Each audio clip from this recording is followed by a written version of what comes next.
Hello everyone guys! Ang lulutuin ko na naman ngayon, bento pa rin, pero sukiyaki bento. Yan. Sukiyaki bento guys, alam niyo naman siguro ang sukiyaki ay famous yan sa mga Japanese na, tawag nito, panghandaan. Yeah. So, meron tayong beef. Yan, tinanggalan ko na siya inabsorb ko na yung dugo. Kasi maraming dugo, guys, di ba? So, yan, meron tayong tofu, beef, negi, sibuyas na matataba, at saka yung mushroom, at saka white onion and egg. Okay? Ang una ninyong gagawin, iprito nyo muna ang gulay. Yan. Iprito nyo muna ang gulay, guys. Itong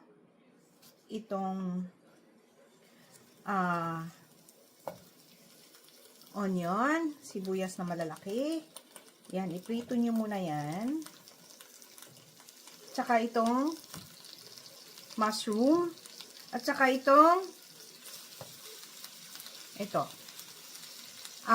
tofu, bean curd. Medyo papula-pulahin nyo, pa-brown-brown ninyo. Konting mantika lang. Okay. Yan. Medyo papula-pulahin nyo. Ang hiwa ng karne, guys, paano lang siya? Medyo malalaki ng konti. Tapos, ihiwalay-hiwalay nyo siya para madali siyang i-mix. Yan. Yan. Okay? Here we go.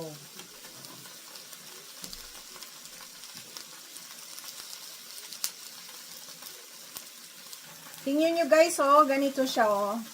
Medyo pa brown-brown ninyo yung sibuyas, yung mga gano'n, medyo may pagka-red-red. Yan. Medyo may pagka-brown-brown siya, okay?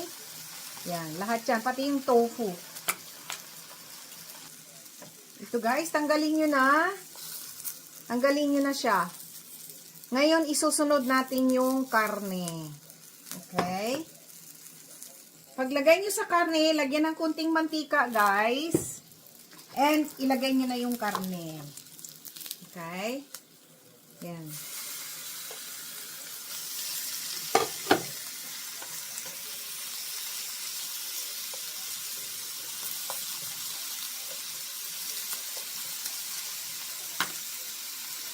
Lagyan nyo ng mantika, guys, ha.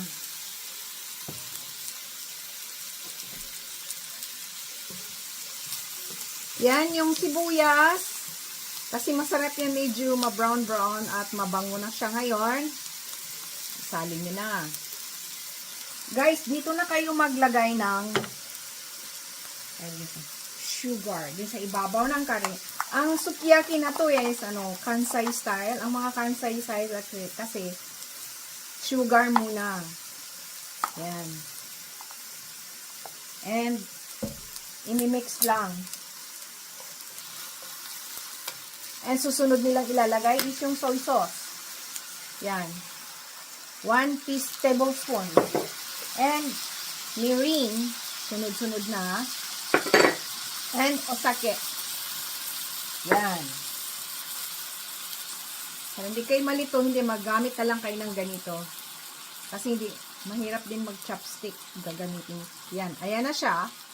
And, pakuluan na yan. Habang kumukulo, ilalagay na natin yung, ayan, sibuyas, mushroom, yan. And yung tofu. Tofu, bean curd, yan. Pakukuluan na natin yan siya. Yan.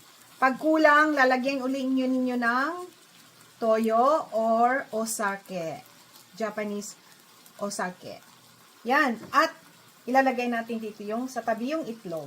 Yes. Palulutuin nyo guys ha. Ayan na. Yan. Ang unang maluluto kasi dito is yung karne. Okay? So, wag masyadong mga lang ang karne guys. Mga sandali lang. Mga 5 minutes lang. Yan. Ngayon, pag kulang ng sauce, lagyan nyo ng usake. Ganyan. Uli. Yan, palulutuin na natin yan siya. And, mag-spread kayo ng uli. Japanese Dashiplex. Yan. Here we go. Hintay natin. Tatanggalin ko na guys yung karne. Kasi hindi na masyadong masarap pag lutong-luto na yung karne. So, ang pakukuluan nyo ngayon yung gulay. Okay? Harap. Manamis.